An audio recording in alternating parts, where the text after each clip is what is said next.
Sejahtera semua, selamat datang ke channel Fels Lifestyle. Halo semua, salam sejahtera Malaysia. Salam sejahtera Malaysia. Halo semua, salam sejahtera Malaysia. Salam sejahtera Malaysia. Halo semua, salam sejahtera Malaysia. Halo semua, salam sejahtera Malaysia. Tuan-tuan dan puan, selamat datang ke channel Fels Lifestyle. Hari ini saya akan bercakap tentang status bersatu dan PAS. Kita tahu bersatu dan PAS bersama-sama di dalam gabungan Perikatan Nasional. Sebelum ini juga Muhyiddin Yassin yang mengumumkan akan mengundurkan diri sebagai Presiden Bersatu pada pemilihan bersatu akan datang.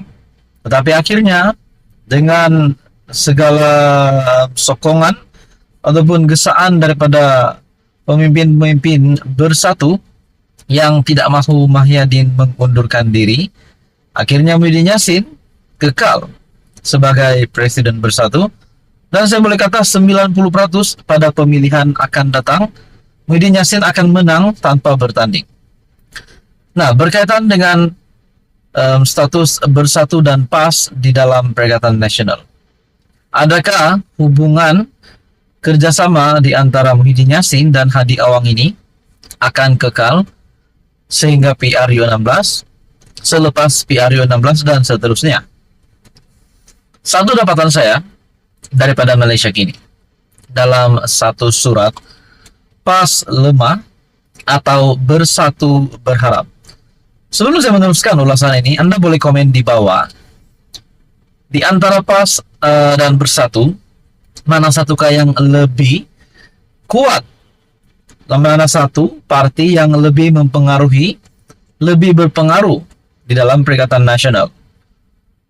Dalam satu surat ini daripada Malaysia kini, kenyataan Muhyiddin Yassin yang menganggap pencapaian PAS sudah tepu dan tidak mungkin mencapai kejayaan besar tanpa PN, samalah seperti dia melabel PAS sebuah parti yang lemah dan hilang arah.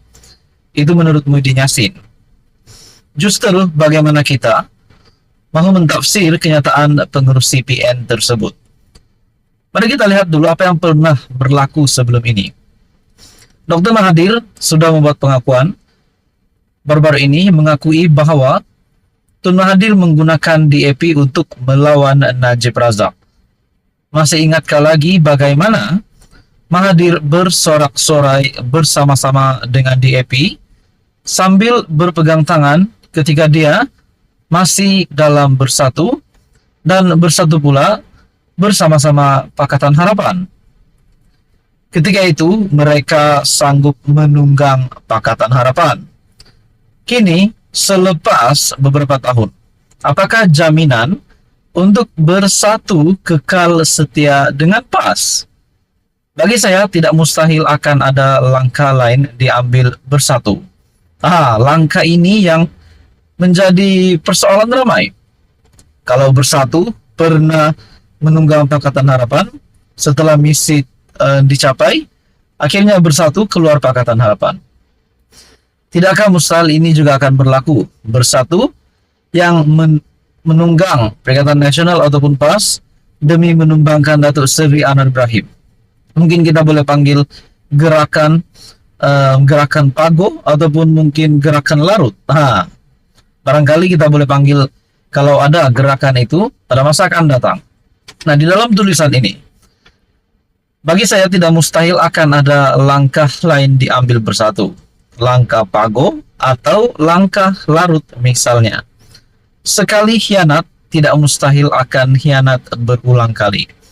Barangkali Tan Sri Abdul Hadi Awang kena bersedia dengan pelbagai kemungkinan. Dalam tulisan ini lagi, realitinya, dan saya pasti ia dipersetujui ramai, bersatu lebih memerlukan PAS, bukan sebaliknya. Pasangan berkawin pun boleh bercerai. Ini kan pula hubungan bersyarat seperti bersatu dan PAS. Apabila bergabung pula dengan Maha Guru Penunggang, maka bolehlah kita labelkan mereka sebagai gabungan penunggang nasional yang saling curiga mencurigai dan sedia hianat pada bila-bila masa. Mungkin atas kesadaran itulah 4 ahli parlimen bersatu beralih sokongan kepada kerajaan pimpinan Anwar. Tidak mustahil, lebih ramai lagi yang melakukan perkara yang sama. Sejarah tidak pernah menipu dan sentiasa berulang. Sampai bila mampu bertopeng, sekali-sekala kena buka juga. Hafizuddin Razian ialah Ketua Amanah Kawasan Kepong. Tulisan ini tidak semestinya mencerminkan pendirian rasmi Malaysia kini. Ini adalah perkongsian daripada Malaysia kini melalui tulisan daripada Hafizuddin Razian. Menurut Anda, saudara-saudara, apa komen Anda? Teruskan bersama di dalam channel ini untuk info yang seterusnya. Mohon bantu channel ini dengan menekan butang like, share, dan juga subscribe. Halo semua, salam sejahtera Malaysia, tuan-tuan dan puan yang amat dihormati. Saudara-saudara, baru-baru ini saya ada membuat satu ulasan di dalam satu video. Ini adalah berkaitan dengan kes saman di antara Mahathir dan juga Datuk Seri Anwar Ibrahim. Baru-baru ini juga keputusan mahkamah yang menolak Tun Mahathir sudah menjadi satu kemenangan terawal untuk Anwar Ibrahim. Ada juga yang kata di dalam komen sebelum ini, lebih baik Datuk Seri Anwar Ibrahim saman balik Tun Mahathir. Nah, di dalam ulasan yang saya buat itu, mungkin benar juga. Bagaimana kalau Datuk Seri Anwar Ibrahim yang menyaman bekas Perdana Menteri Tun Dr. Mahathir Mohamad? Ada juga kata sebelum ini, Mahathir ni seorang penyakau. Selama 22 tahun menjadi pemimpin, beliau banyak curi duit rakyat, banyak menyakau sana-sini. Demi kroni dan keluarga. Demi memperkayakan kroni dan keluarga. Bahkan di dalam ucapan yang mengaitkan kes mahkamah di antara Mahathir dan Anwar, di dalam ucapan Anwar Ibrahim sebelum ini, menjadi satu sebab di mana melibatkan antara Tun Mahathir dan Anwar Ibrahim. Bukan lagi cerita kedai kopi, tetapi akhirnya akan menyelesaikan perkara ini di mahkamah. Dengan ucapan Anwar yang tidak menyebut nama Tun Mahathir, tetapi berkata ada pemimpin yang memperkayakan kroni dan diri, serta keluarga. Akhirnya Mahathir merasakan perkara itu, seolah-olah ucapan itu dikeluarkan oleh Anwar adalah khas untuk Tun Mahathir, ditujukan kepada Tun Mahathir. Dan akhirnya Mahathir membawa cerita ini ke arah lebih serius, bukan lagi cerita kedai kopi. Nah, saudara-saudara, di dalam ulasan video yang saya buat sebelum ini, terdapat komen yang menyatakan, saman ambil balik uang rakyat yang telah dicuri. Komen kedua pula menyatakan, kalau betul Mahathir disaman RM 1 bilion, kurang. Sepatutnya saman RM 10 bilion. Sebab dia ada banyak yang disakau. Nah, berapa banyakkah jumlah yang Mahathir sudah sakau sebelum ini? Itu menjadi persoalan. Saya menghormati, saya respect Tun Mahathir sebagai negarawan, sebagai bekas Perdana Menteri. Tapi saudara-saudara, sudah pasti ada yang tidak menyokong juga kepemimpinan Tun Mahathir. Persoalannya, berapa banyakkah yang sudah disakau? Berapa banyakkah yang sudah diambil oleh Tun Mahathir?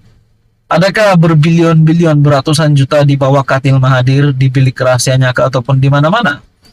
Nah, semua itu menjadi persoalan. Tapi kalau benar memang Mahathir pernah menyakau duit rakyat, sudah pasti Mahathir perlu dikenakan tindakan undang-undang.